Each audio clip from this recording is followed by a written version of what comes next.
पिंडदान तो सभी करते हैं, सभी कोई गया जी जो भी आते हैं हर व्यक्ति को पिंडदान पिंडदान पिंडदान बोलते हैं। मुझे पंडित जी गया में पिंडदान करना है, लेकिन उनको ये नहीं पता होता कि जो पिंडदान से भी पहले एक मुख्य चीज़ है, उससे पहले वो मुख्य चीज़ करना होता है। उसके बिना हमें पिंडदान नहीं करना चाहिए और पिंडदान करने से हमें कोई लाभ नहीं मिलता और पिंडदान अधूरा रह जाता। वो चीज़ क्या है? वो है विशेषता, मुख्यतः जो कहते हैं तर्पण। नाम तो सुना ही होगा आपने तर्पण। तर्पण के बारे में हर कोई जानता है, लेकिन इससे ज़्यादा पिंडदान के बारे में जानते हैं। तो तर्पण एक अहम भूमिका निभाता है हमारे श्राद्ध में।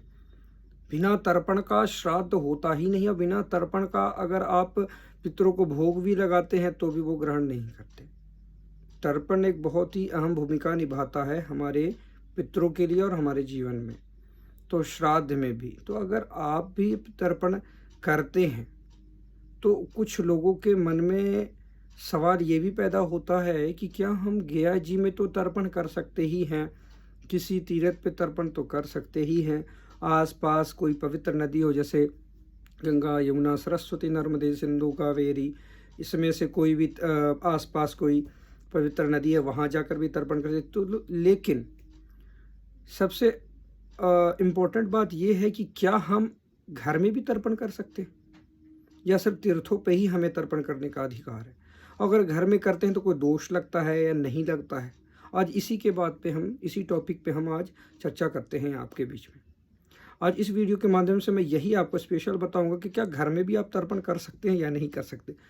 फिर मैं बताऊंगा तर्पण कब करना चाहिए, तर्पण की तिथि क्या है पितरों के लिए, तर्पण कितने तरह के होते हैं। ये मैं सब भी बारी बारी से वीडियो बनाकर आपको बताऊंगा ताकि आपको कन्फ्यूजन कहीं भी ना रहे, किसी प्रकार का नहीं रहे। नमस्कार दोस्तों, मैं हूँ गया पिंडदान पंडित सत्यम बारिक जी और विष्णुपद मंदिर का मेन पुजारी भी हूँ। चलिए हम अपने टॉपिक पे चलते हैं कि घर में तर्पण कर सकते हैं या नहीं कर सकते। देखिए, बहुत सारे लोग ऐसे भी हैं जो शारीरिक रूप से स्वस्थ नहीं होते और वो ना आसपास के नदी के पास जा सकते हैं, पवित्र नदी के पास, ना किसी भी तीर्थ पे जा सकते, तो तब तो फिर वो तर्पण वगैरह नहीं कर सकते। ऐसे बहुत सारे लाचारियाँ होती हैं, बेबसी होती है, जिसके कारण हम तीर्थों पे या कहीं आसपास पवित्र नदियों के पास नहीं जाते। तो क्या घर में भी तर्पण कर सकते हैं? तो मेरा कहना ये है कि हाँ, आप बिल्कुल घर में बेझिझक तर्पण कर सकते हैं पितरों के नाम से। तर्पण करना पिंड दान से भी ज़्यादा इम्पोर्टेंट है, ये भी मैं आपको बता रहा हूँ। तर्पण के बिना पिंड दान गया जी में अधूरा है। अगर आप सिर्फ आते हैं और पिंड बनाते हैं, पिंड बनाकर पितरों के नाम गोत्र लेकर मंत्रों के द्वारा अगर अर्पण कर देते तो कोई फ़ायदा नहीं है, आपको कोई भी फ़ायदा नहीं है बिना तर्पण का।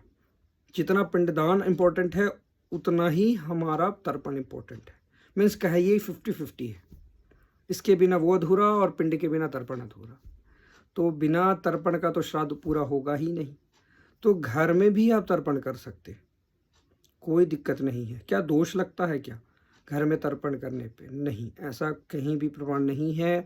और शास्त्र कहता है कि आप घर में भी तर्पण कर सकते हैं, घर में भी त्रिपिंडी नारायण बलि कर सकते, कोई दिक्कत नहीं है। जब हम इतनी इतनी बड़ी बड़ी क्रियाएं कर सकते हैं तो हम क्यों तर्पण क्यों नहीं कर सकते भाई? आपके मन में भी, बहुत सारे लोगों के मन में भी डाउट्स होता है ऐसा, इसलिए मैंने वीडियो बनाया। कुछ लोगों ने मुझे से पूछा था तो मैंने सोचा चलो इस डाउट को मैं क्लियर करूँ आप सबके बीच में। तो घर में तर्पण कीजिए, लेकिन बहुत ही सतर्कता के साथ। तर्पण का मतलब ये नहीं है कि सिर्फ जल लिया और पितरों का नाम लेते लेते छोड़ते जाना है, वैसे नहीं होता है। तर्पण किसी अच्छे ब्राह्मण के द्वारा करवाइए, किसी योग्य ब्राह्मण के द्वारा ही करवाइए, तब जाकर आपको लाभ मिलता है, तब जाकर आपके पितृ संतुष्ट होते हैं। अगर पितरों को संतुष्ट तृप्त करना चाहते हैं तो तर्पण तो वैसे भी नित्य क्रिया है, और तर्पण को करने के लिए आपको थोड़ा सा विधि विधान का तरीका जानना आपको बहुत ज़रूरी है, सिस्टम जानना बहुत ज़रूरी है, मंत्र जानने योग्य ब्राह्मण लाना भी बहुत ज़रूरी है। ऐसे वैसे ब्राह्मणों से अगर आप करवाते हैं तर्पण तो पितृ रुष्ट होकर फिर वापस चले जाते हैं और आपको श्राप दे देते हैं। फिर आप जीवन भर कष्ट में रहते हैं और पितृदोष इतना भयंकर लग जाता है जिससे आप कभी उबर ही नहीं सकते। तो तर्पण करना बहुत ज़रूरी है और घर में आप तर्पण कर सकते हैं, कोई डाउट नहीं है, कोई मन में ऐसा मन में ख्याल मत रखिएगा कि हाँ सिर्फ तीर्थों पे ही करना है, गया जी में ही करना है, या कोई भी आसपास पवित्र नदियाँ हैं वहीं करना नहीं। बेझिझक आप तर्पण करिए, कहीं भी करिए, लेकिन योग्य ब्राह्मण के द्वारा करवाइए। ये मैं आपसे हाथ जोड़कर विनती करता हूँ। और करने से कोई दोष नहीं लगता है, घर में तर्पण करने से कोई दोष नहीं लगता, आप बेझिझक कर सकते हैं, बस योग्य ब्राह्मण के द्वारा।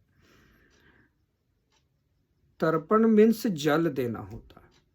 मैं ये बताऊं आपको कि तर्पण का मतलब क्या होता है। मतलब तर्पण मीन्स जल देना, पितरों को जल अर्पित करना ही तर्पण है। श्रद्धा भाव से आप जल अर्पित उनको करते हैं, वही तर्पण है। और वो तृप्त होते हैं, आपके जल को लेकर सूक्ष्म रूप से वो तृप्त होते हैं, तब जाकर आपके घर में सुख समृद्धि को बनाकर रखते हैं, आयु में वृद्धि करते हैं, धन में वृद्धि करते हैं, रोगों को नाश करते हैं। कई संकटों से आपको पितृ हमारा बचाते हैं। पितरों को तो आप इग्नोर जीवन में कर ही नहीं सकते, लेकिन बहुत सारे लोग इग्नोर करके चलते, छोड़ो ना, क्या होता है, कुछ नहीं होता, देखा जाएगा, अगले साल कर लेंगे, अगले साल कर लेंगे। या श्राद्ध वो तर्पण जो है वो तरीके से नहीं करते हैं, तो उस समय भी बहुत बड़ा दिक्कत आपको उत्पन्न होता है आपके जीवन में। तो योग ब्राह्मण के द्वारा तर्पण कराइए। घर में तर्पण कर सकते हैं, रोज कर सकते हैं, कभी भी कर सकते हैं, किसी भी समय में कर सकते हैं पितरों का नाम से। लेकिन हाँ, कुछ स्पेशल समय होता है पितरों के तर्पण के लिए, तो वो भी मैं आपको बताऊंगा, कुछ वीडियो उसके लिए भी मैं बनाऊंगा आपके लिए, तो आप चिंता ना करें। अगर आपको वीडियो अच्छा लगता है मेरा, तो प्लीज़ लाइक सब्सक्राइब शेयर करना ना भूलें। फेसबुक पे भी मैं वीडियो अपलोड करता हूँ, गया पितृदोष श्राद्ध करके मेरा फेसबुक आईडी है, वहाँ से भी आप मेरे से संपर्क कर सकते हैं। और इंस्टाग्राम पे भी है, तो वहाँ से भी आप संपर्क कर सकते हैं। डिस्क्रिप्शन बॉक्स में अपना फ़ोन नंबर दे दूंगा, वहाँ से भी आप मुझसे संपर्क कर सकते हैं। गया आने से पहले आप मेरे से ज़रूर सजेशन लीजिए और उचित ब्राह्मणों के द्वारा ही श्राद्ध को पूरा कराइए, नहीं तो श्राद्ध करने से कोई लाभ नहीं है। मैं डरा नहीं रहा, मैं सतर्क कर रहा हूँ। अच्छे लोग हैं तो बुरे लोग भी हैं इस तीर्थ पे। बाकी गया से रिलेटेड कोई भी क्वेरी आपके मन में है तो मेरे से संपर्क कीजिए। मैं हूँ गया तीर्थ पुरोहित पंडित सत्यम बारिक जी। और भगवान नारायण लक्ष्मी की कृपा, पितरों की कृपा आप सब पे बनी रहे। पितरों को विशेष करके ध्यान रखिए भाई, पितरों का श्राद्ध उचित तरीके से करते रहिए और आप भी स्वस्थ रहिए। फिर तो पितरों का श्राद्ध आप अच्छी तरीके से अगर कर देते हैं ना, तो फिर आपको जीवन में चिंता करने की कोई ज़रूरत नहीं, वो सब कुछ देते हैं आपको।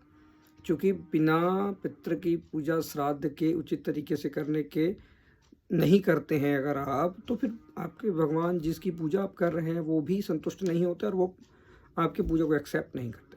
तो तर्पण बहुत ही ज़रूरी है, अनिवार्य है। और गैस रिलेटेड क्वेरी क्वेश्चन के आप मेरे संपर्क कीजिए। राम राम, जय श्रीमन नारायण, जय पितृदेवता की, जय नारायण लक्ष्मी।